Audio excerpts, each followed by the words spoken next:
नमस्कार दोस्तों, हमारे चैनल पर आपका स्वागत है। आज हम आपको बताएंगे एक डरावनी रात की कहानी जो आपके होश उड़ा देगी और आपकी रूह को कांपा देगी। तैयार रहिए एक रहस्यमय रात के सफर के लिए। यह कहानी है एक डरावनी रात की। किसी गांव में बंटी नाम का एक लड़का रहता था।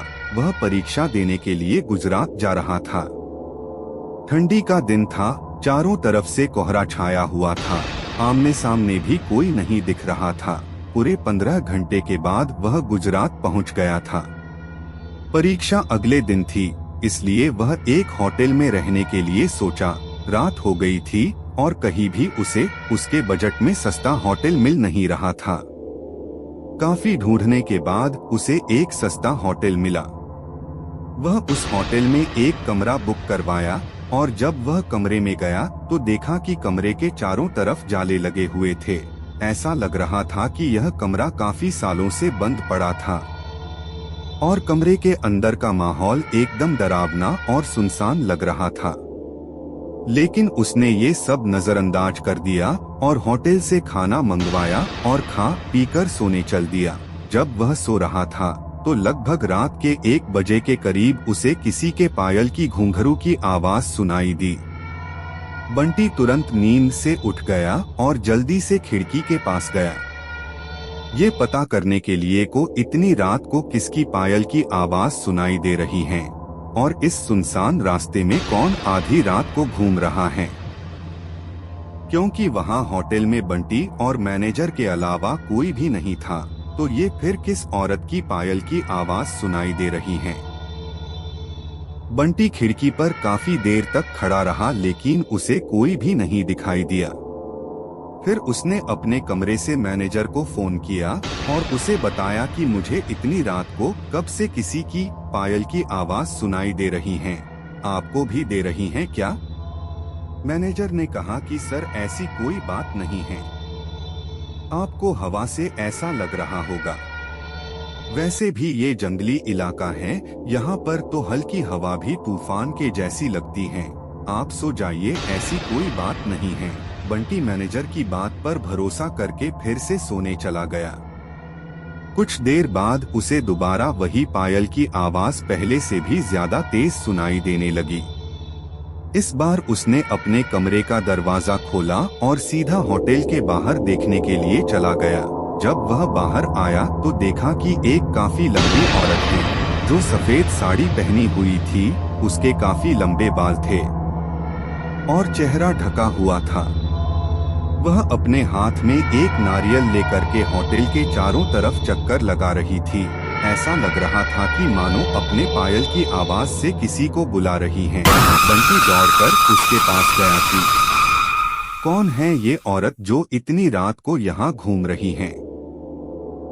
लेकिन वह तुरंत ही गायब हो गई और चारों तरफ कोहरा ही कोहरा फैल गया। बंटी भी थोड़ा घबरा गया, क्योंकि जिस औरत को वह सामने से देखा था अब वो नहीं दिख रही थी। बंटी अपने होटल में वापस जाना चाहा, लेकिन फिर उसे दोबारा पायल की आवाज सुनाई देने लगी। बंटी अब उसे ढूंढते हुए जंगल की ओर जाने लगा। चलते चलते वह अपने होटल से इतनी दूर आ गया उसे पता ही नहीं चला। फिर उसने उस घने जंगल में कुछ ऐसा देखा कि उसका दिल दहल गया।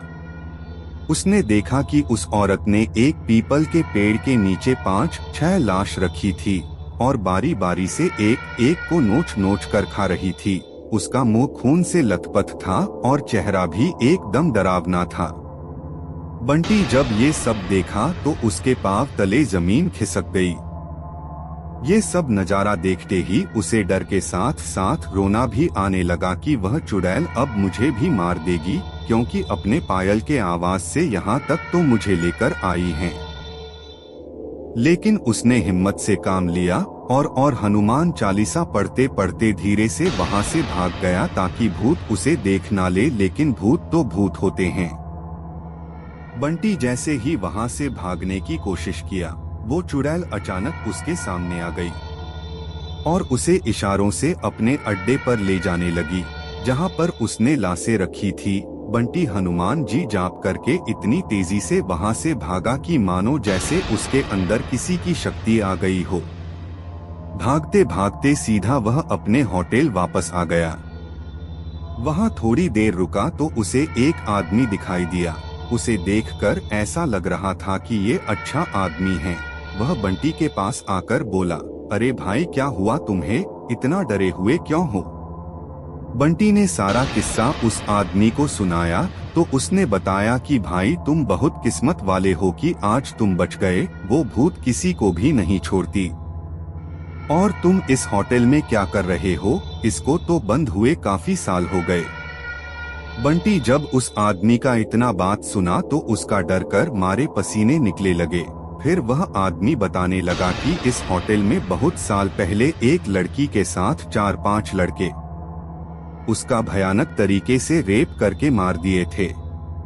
लड़की तो मर गई लेकिन किसी को भी नहीं छोड़ी, और जो भी रात के समय में इस रास्ते से गुजरता है सबको अपने कब्जे में कर लेती हैं और मार देती हैं।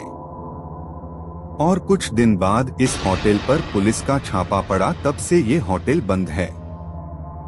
बंटी जब उस आदमी की पूरी बातें सुना तो वह बहुत जोर जोर से रोने लगा, ये सोचकर कि आज मैं मर जाता। फिर वो आदमी बंटी को चुप कराया और बोला, चलो आज रात तुम मेरे घर रह लो, मेरा घर पास में ही है, डरो मत, अब मैं आ गया हूँ ना। बंटी उस आदमी को धन्यवाद किया और उसके साथ उसके घर चला गया और अपने आप से एक वादा किया कि आज के बाद वह भूल कर भी कभी अनजान जगह पर नहीं जाऊंगा। तो दोस्तों, कैसी लगी यह डरावनी रात की कहानी? कहानी ने आपको कितना भयभीत किया? हमें अपने अनुभवों को टिप्पणी के माध्यम से बताएं और इस वीडियो को लाइक और शेयर करना न भूलें। हमारे चैनल को सब्सक्राइब करके हमारे साथ जुड़े रहें और भी रहस्यमयी कहानियों का आनंद लें। धन्यवाद। फिर मिलते हैं अगली वीडियो में।